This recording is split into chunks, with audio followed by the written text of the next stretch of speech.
headed straight for me.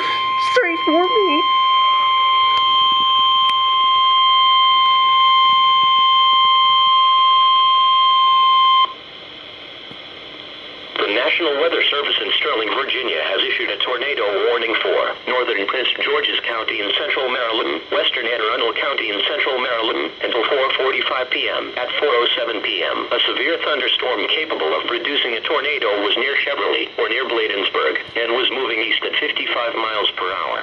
Locations impacted include Woodmore, Mitchellville, Prince George's Stadium, Bowie, Crofton, Odenton. Take cover now.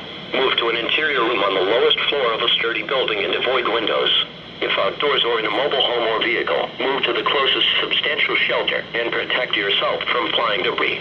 This tornado may be wrapped in rain and hard to see. Take cover now.